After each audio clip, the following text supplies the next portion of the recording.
I think it's so interesting, though, that healthcare is a sector which uses perhaps, or rather is a sector which uses the most amount of technology, so to speak, in everyday actions.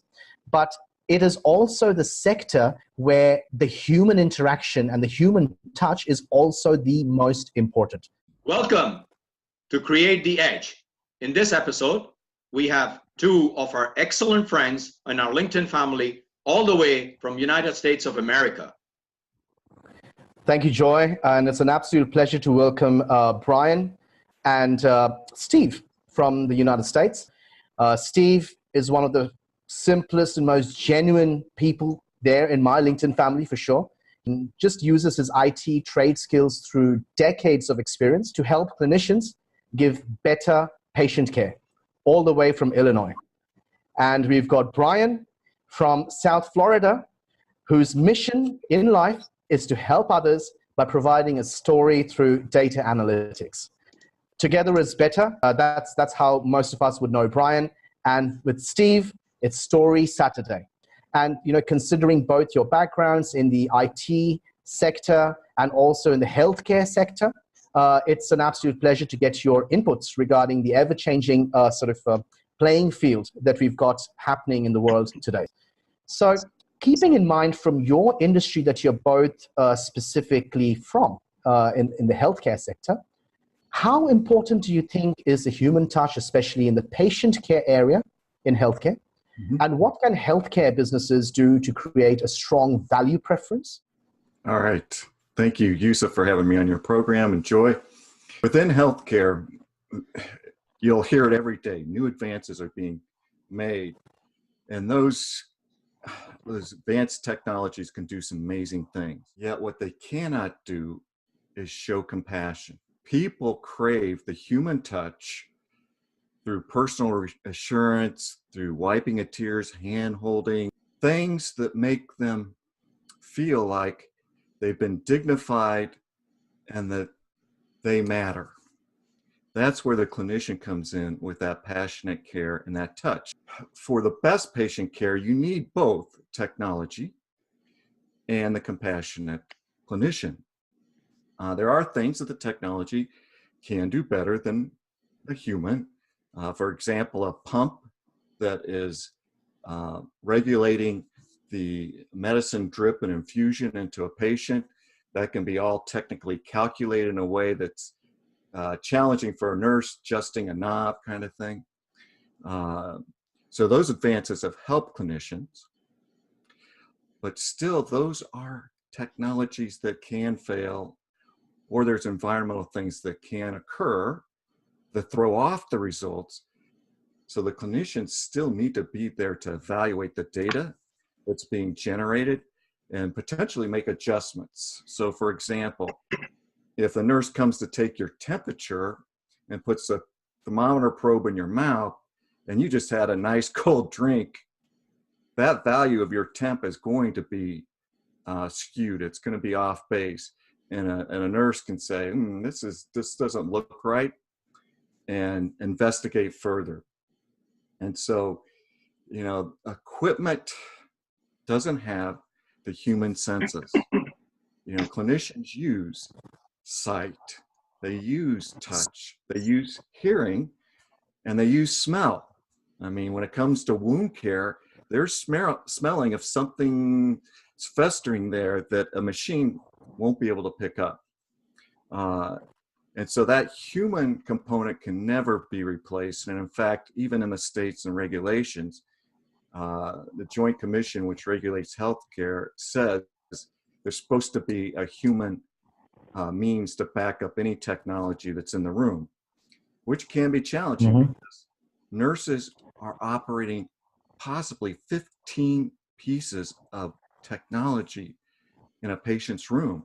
So they're now technologists knowing how to operate all these things, at the same time being compassionate to care for the needs of the people and make them feel like they're important and that they're real human beings. So to your question of healthcare providers bringing, or offering value performance, there's two critical things there. You know, obviously, they want to utilize cutting edge technology in advanced treatments. As they offer those, that draws people because people always want the latest and greatest. But you have to combine that with the compassionate staff to meet the people as people and relate to them in a human sense that machines cannot. And ultimately, that loving touch makes or breaks the health of a lot of patients. No, you're absolutely right, Steve. And you just explained it perfectly. I mean, compassion is so important, and it's something which it's unfortunate that that perhaps a lot of the companies are not sort of looking further into it and focusing more on it, because that is just something which can never be replaced with technology. Thank you both, first of all, for having me. I appreciate that. It's an honor. I'm, going to have to agree with Steve and bring up a couple of points that he brought in. I've had the liberty to work on both the non-clinical side and the clinical side of healthcare, so I have a pretty full picture, full view of what's going on with technology. First of all, and foremost, patient care. Exactly. It's a patient. It's not robot care. So AI is great, but there are limitations. AI can have the ability to automate repetitive tasks, which is great.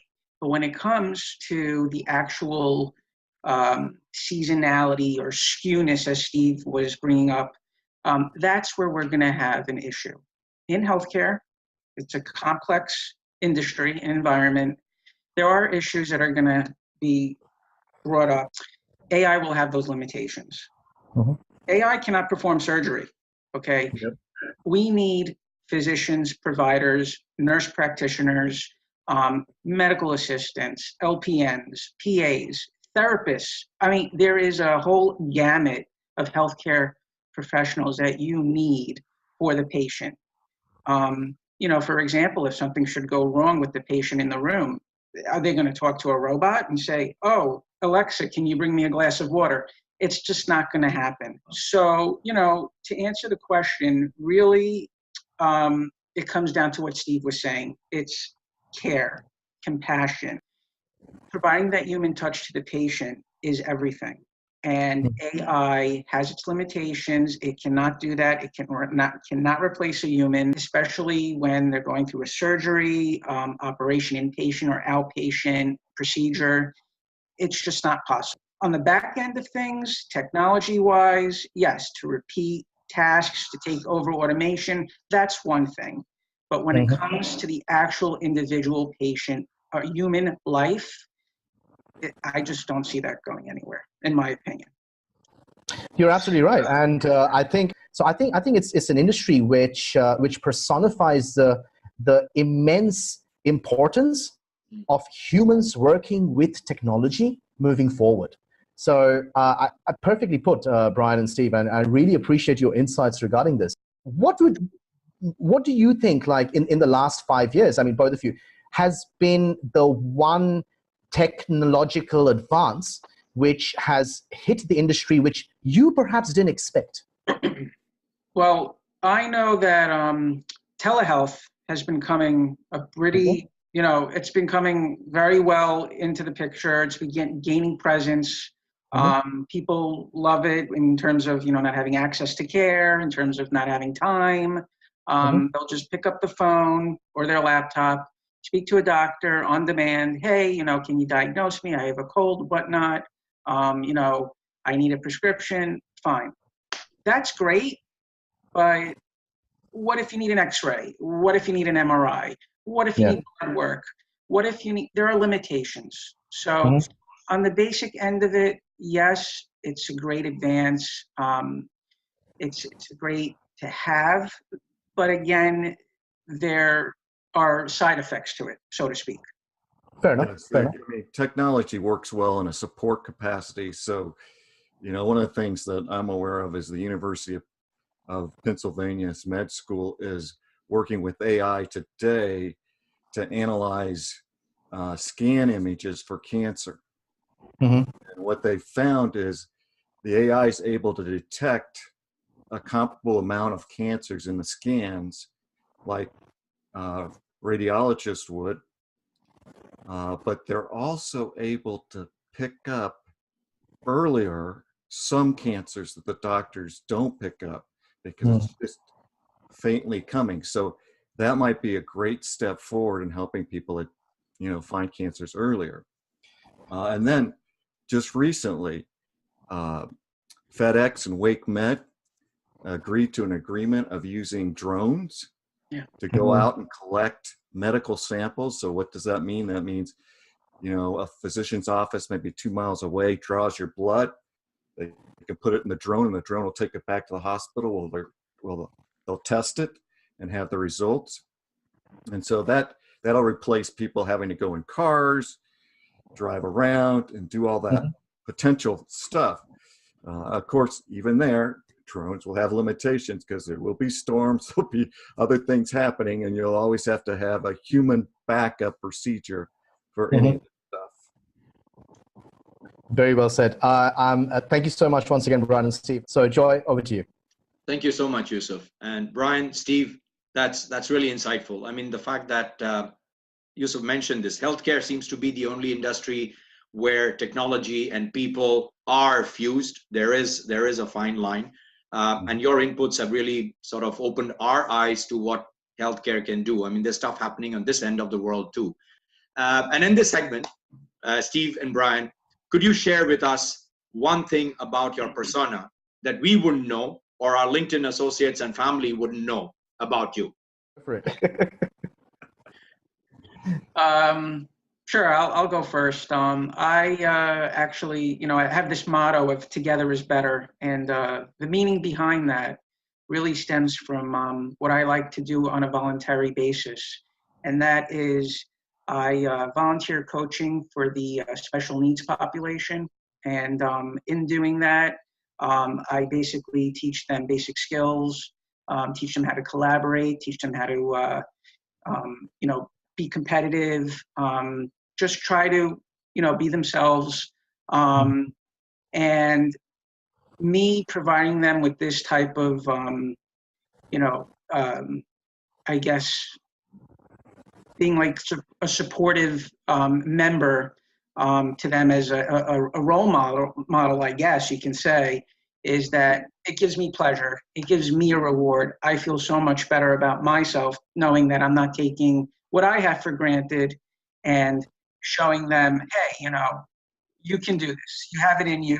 You know, just think positive, be positive. You know, I'm here for you. You know, you can always call upon me. So that's where really this "Together is better" really stems from, because that's just who I am. I guess that's the sensitive part of me. So that's me. Great. Awesome. Great.